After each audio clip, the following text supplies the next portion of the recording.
पन्ना की तमन्ना है कि हीरा मुझे मिल जाए, चाहे मेरी जान जाए चाहे मेरा दिल जाए। हो पन्ना की तमन्ना है कि हीरा मुझे मिल जाए, चाहे मेरी जान जाए चाहे मेरा दिल जाए। हाय लो একটু বসো চলে যেও না, হ্যাঁ একটু বসো চলে যেও না, যেও না চলে, হায় চলে যেও না, চলে গেলে এ মধুরা ফিরে পাবে না। হায় না হায় না। দুটো গান কেন করলাম? কারণ খুব ইচ্ছা হচ্ছিল, তার জন্যই করলাম। হ্যালো বন্ধুরা, কেমন আছো সবাই? আশা করছি তোমরা সবাই ভালো আছো, আর আমিও ভালো আছি। একটা আর্জেন্ট ভিডিও নিয়ে আসলাম। ধরিত্রীর একটা ভিডিও দেখলাম, ধরিত্রীর ভিডিও দেখলাম, সেখানটায় দুটো কথা নিয়ে আমি আলোচনা করব, তিনটে কথা নিয়ে। একটা হচ্ছে পয়সা খাওয়া নিয়ে।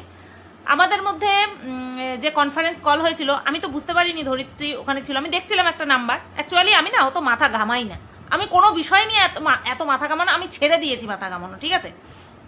তো কি বলছিলাম, হ্যাঁ আরও একটা নাম্বার দেখছিলাম। আমি পরে ধরিত্রীর ভিডিও দেখে জানতে পারি যে ওটা ধরিত্রীর নাম্বার। অ্যাকচুয়ালি ধরিত্রীর সঙ্গে আমার জীবনে কোনো দিনও কথা হয়নি। সোমা একবার আমাকে ফোন করেছিল, তো সেই সূত্রে আমি সোমার সাথে কথা বলেছিলাম। নাম্বার এখনও আমার কাছে আছে কিনা আমি জানি না, বাট ধরিত্রীর সঙ্গে ডাইরেক্ট মনে হয় আমি ফোনে কলে কোনো দিন কথা বলিনি, সেই কারণে ওর নাম্বার আমার কাছে নেই।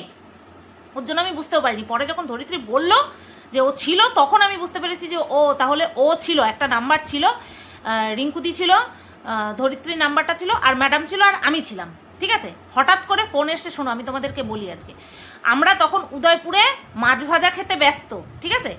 এইবার আমি তো সমস্ত গ্রুপের থেকে আউট, সেটা তোমরা ভালো মতন জানো, কোনো গ্রুপের মধ্যে আমি নেই। তো আমি এই ফোনটা দিয়ে সবসময় ভিডিও করি, তাই এই ফোনটাই বাইরে। আর আমার এই ফোনটা, এই OnePlus-এর ফোনটা রয়েছে ভেতরে, ব্যাগের ভেতরে। এবার রিঙ্কুদি কাছে আমার এই ফোনের নাম্বারটা আছে, হ্যাঁ, আমার এই ফোনে একটা নাম্বার, আমার এই ফোনে দুটো নাম্বার। তো এই আমি দেখছি কি, গ্রুপ কল করলে যেরকম আওয়াজ হয় সেরকম আওয়াজ হচ্ছে। আমি না, কী ব্যাপার, আমার ফোনে গ্রুপ কলের আওয়াজ কোথায়? আমি তো কোনো গ্রুপে নেই এখন আর। তো এবার ফট করে ফোনটা বের করেছি, দেখছি এরকম রিঙ্কুদি, আরও কয়েকজন রয়েছে, তাদেরকে তো চিনি না, ম্যাম মনে হয় পরে জয়েন করেছে, যাই হোক আমার সঠিক মনে নেই। আমি প্রথমবার না কেটে দিয়েছি, কারণ কিচ্ছু শুনতে পাবে না, ধরলে পরে কিছু শুনতে পাবে না। আমি ভাবছি নিশ্চয়ই ইম্পর্ট্যান্ট, তো আমি রুমে গিয়ে তারপরে কল ব্যাক করবো। তা দেখলাম রিঙ্কুদি মেসেজ করেছে ফোনটা ধরো। তারপরে আমি ফোনটা ধরলাম, যে না কি ব্যাপার, কি হয়তো সিরিয়াস কিছু, বা যাই হোক আমি ফোনটা ধরি, কারণ এইভাবে তো কোনো সময় রিঙ্কুদি আমাকে ফোন করেনি, তার জন্য। তো এবার আমি ফোনটা ধরলাম, ধরার পরে রিঙ্কুদি বলল যে ম্যাম আছে লাইনে, কথা বলো। তাই এবার ম্যাম কথা বললেন আমার সাথে, আমিও বলছি। এবার আমার কথা অর্ধেক শুনতেই পাচ্ছে না, কারণ আমি রয়েছি বিচে, আর সেখানে প্রচণ্ড ক্রাউড। একেতে সমুদ্রের এলাকাতে হচ্ছে তোমার নেটওয়ার্কটা কম পাওয়া যায়, তার মধ্যে একাধিক মানুষ থাকলে পরে ওই নেটওয়ার্ক ভাগাভাগি হয়, তাতে করে আরও প্রবলেম হয়। তো আমার কথা অর্ধেক শুনতেই পাচ্ছিল না। তো টাকা পয়সা নিয়ে আমার কাছ থেকে টাকা নেবে বা আমি টাকা দেব, এই ধরনের কোনো রকম কোনো কথা হয়নি, ঠিক আছে? তো কি বলো তো, অ্যাকচুয়ালি মানে নিরপেক্ষ কথা বলছে, তো সত্যি কথা এবং নিরপেক্ষ কথা বলছে ধরিত্রী। কারণ প্রথম বদনাম করার জন্য আমার নামে মিথ্যে কথা বলা হয়েছে যে আমি নাকি ফোন করেছি, তো এটা তো সম্পূর্ণ মিথ্যে কথা। তো সেই কারণের জন্য ধরিত্রী মানে লাইভ করলো, তারপরে ভিডিও করলো।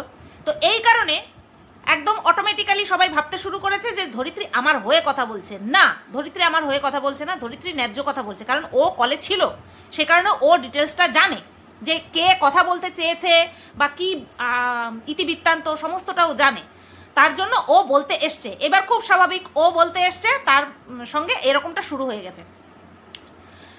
এক এক সময় মনে হয় ধরিত্রী যেভাবে গালাগালি দিয়ে ভিডিও করে না, আমার মনে হয় একেবারে ও উচিত কাজ করে, একেবারে উচিত কাজ করে, বুঝতে পেরেছো?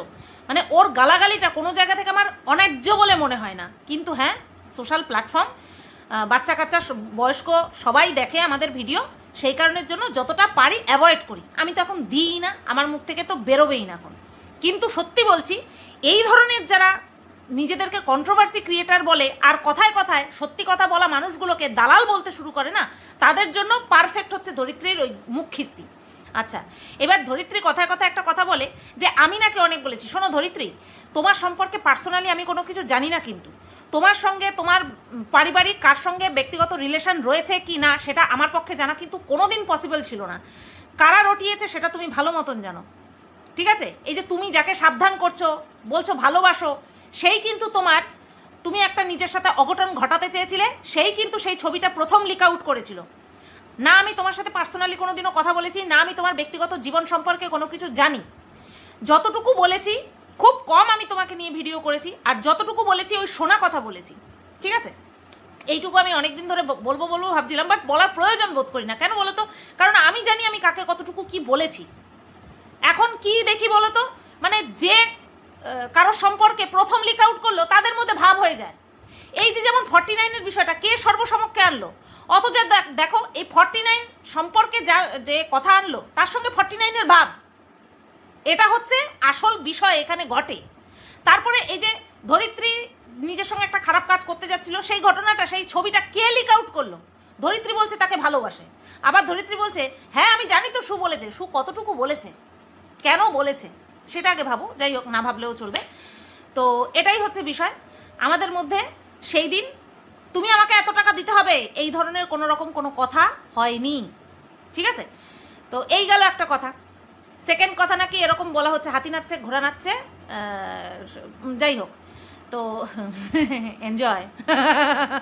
আমাকে কেউ যদি ঘোড়া বলে আমি নিজেকে সেটা পাওয়ারফুল কমপ্লিমেন্ট হিসেবে নিই, আমার কিচ্ছু যায় আসে না। কে আমাকে নোংরা কথা বললো, কে আমাকে ভালো ভালো কথা বললে সেটা অবশ্যই আমি অ্যাকসেপ্ট করি, সেটা সেই বিষয়টাকে আমি কমপ্লিমেন্ট হিসেবে নিই, তাতে করে কি আমি এনার্জি পাই। আর কেউ আমাকে নেগেটিভ কথা বললো, কে আমাকে নোংরা কথা বললো, আমি জাস্ট ইগনোর করি, অ্যাভয়েড করি, যাকে দেখেই ভয় লাগে আমার। আমি কেন দেখতে যাব, আমি কেন দেখতে যাব, তাই না? আচ্ছা, কে আমাকে কি দেহ ব্যবসায়ীর সঙ্গে তুলনা করলো, আমার তো কিছু যায় আসে না। কেন যাবে আসবে? আমি যেটা করি না সেটা নিয়ে কেউ বলছে, তো তাকে তো আমি পাগল বলে সরিয়ে দেব, তাই না? আচ্ছা, তারপরে আরেকটা কথা যেন কি বললো, যাই হোক মনে পড়ছে না। মেন কথা যেটা, সেটা হচ্ছে আমার ভাগনা নিয়ে টানাটানি। তুমি এটা কি বললে ধরিত্রী? এদের কাছে পাঠিয়ে দেব না?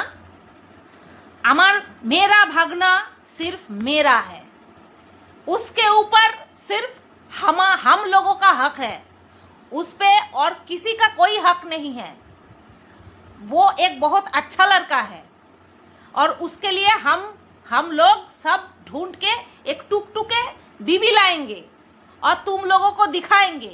अगर 5 साल तक मैं जिंदा रही और अगर 5 साल तक ये YouTube जिंदा रहा तो तुम लोग सब देखना, आज से लेकर 5 से 6 साल बाद हम सब मिलके हमारे घर के लड़के के लिए एक सुंदर सा लड़की लेके आएंगे और सबको जलाएंगे, ठीक है? तो আমার ভাগনা খোলামকুচি না, ভাবতেও পারি না এই সমস্ত কথা। এই সমস্ত কথা ভাবতেও পারি না যে কাউকে দেব, কারোর সম্পর্কে এসব কথা ভাবতেও পারি না ধরিত্রী, একদম না, অত সস্তা না। যাই হোক, আরেকটা কথা বলবো, কি যেন একটা কথা বলবো, ভুলে যাচ্ছি আমি বারবার। ছাতা, ও 49-এর বর নাকি 49-কে দেখেই না। হ্যাঁ, সেটা তো বলেছিল, সেটা তো ওই কি যেন বলে, ডাস্টবিন তো বলেই ছিল একটা ভিডিওতে, বললো না যখন এই 49 ওই অমানুষের ছেলের স্কুলে যাওয়া নিয়ে প্রতিবাদ করতে বসেছিল, তখন তো ওই ডাস্টবিন বলে দিয়েছিল, তো সব কথাই তো বলে দিয়েছিল। এক ঘরে শোয় না, তারপরে ওদের কথা পর্যন্ত বলে না, 49-এর সঙ্গে তার বরের কথোপকথন পর্যন্ত হয় না, ঠিক আছে?